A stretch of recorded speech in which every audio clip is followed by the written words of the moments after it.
16வது BRICS உச்சி மாநாடு எங்கு நடத்தப்பட்டது? A. பீஜிங், சீனா. B. புதிய Delhi, India. C. Kazan, Russia. D. Johannesburg, தென் ஆப்பிரிக்கா.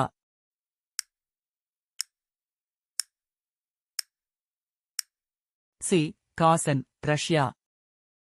பிரிக்ஸில் புதிதாக இணைக்கப்பட்ட நாடுகளில் எது சேர்க்கப்படவில்லை? A. Egypt. B. Ethiopia. C. Iran. D.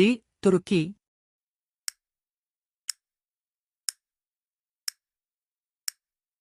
பதில் துருக்கி.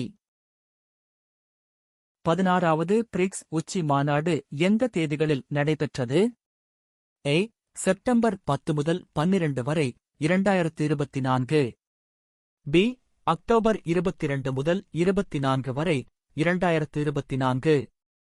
C. நவம்பர் 15 முதல் 17 வரை 2024. D. டிசம்பர் 1 முதல் 3 வரை 2024.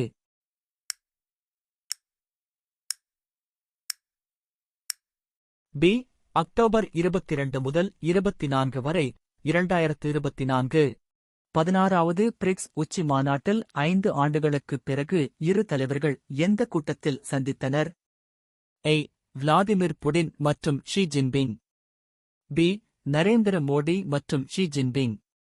C. சிரில் ரமபோசா மற்றும் Jair Bolsonaro. D. Narendra Modi மற்றும் விளாடிமிர் புடின்.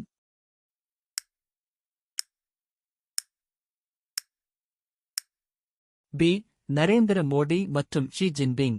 பிரிக்ஸ் நாடுகள் எப்போது தோற்றுவிக்கப்பட்டன? A. 1999. B. 2001. C. 2005. D. 2010.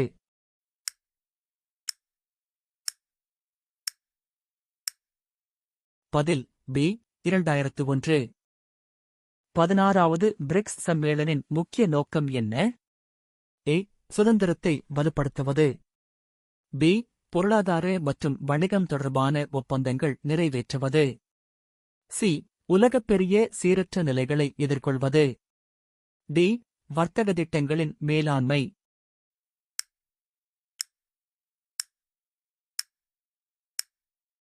பதில் B.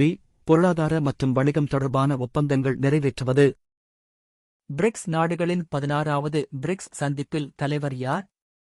A. Narendra Modi. B. Xi Jinping. C. Jairam Rao. D. Ramaphosa.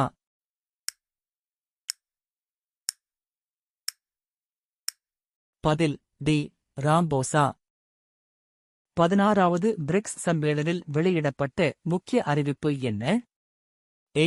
BRICS சந்திப்பில் புதிய உறுப்பினர்களை சேர்க்கும் முடிவெடுப்பது. B. தனிப்பட்ட சந்தா பிரச்சினைகள். C. புதிய வங்கியை கட்டமைப்பது. D. சர்வதேச சண்டைகள்.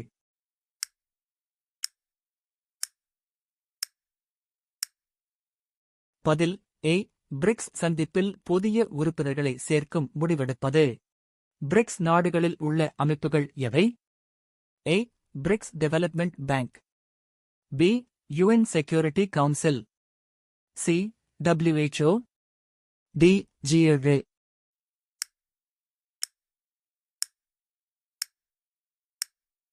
பதில் A. BRICS development bank. BRICS உறுப்பினர்களின் மொத்த சர்வதேச பொருளாதார பங்கு சுமார் எவ்வளவு? A. 10%. B. 25%. C. 50%. D. 40%.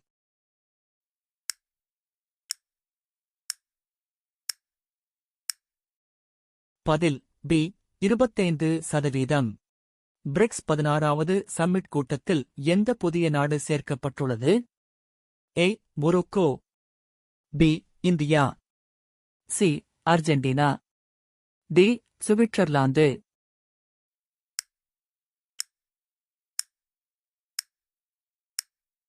C. Argentina. BRICS 16வது சம்மிட்டில் அப்போதைய பிரதமர் நரேந்திர மோடி இந்தியாவின் சார்பாக எந்த உரையை வழங்கினார்? A. உலகளாவிய பொருளாதார வளர்ச்சி. B. பரிமாண மற்றும் சமரசம். சி. ஆபிரிக்கா, பரிந்துரைகள் மற்றும் கூட்டணிகள்.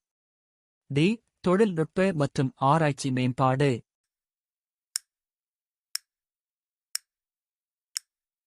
பி. பரிமாண மற்றும் சமரசம்.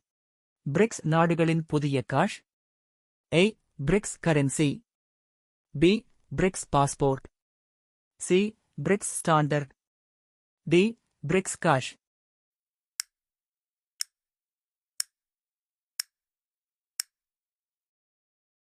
ஏ. BRICS currency. பிரிக்ஸ் மற்றும் G7 இடையே முக்கிய வேறுபாடு என்ன? ஏ. பிரிக்ஸ் நாடுகள் பெரும்பாலும் வளர்ந்த நாடுகளாகும். G7 என்பது வளர்ந்த நாடுகளுக்கான குழு. பி. G7 முக்கியமாக நிதி, தொழில்நுட்ப வளர்ச்சியில் கவனம் செலுத்துகிறது. பிரிக்ஸ் பொருளாதார வளர்ச்சிக்கு முக்கியத்துவம் அளிக்கிறது. சி. பிரிக்ஸ் நாடுகள் பெரும்பாலும் பரதீப் நாடுகளாகும். G7 வளர்ந்த நாடுகளுக்கு இடையே உள்ளது.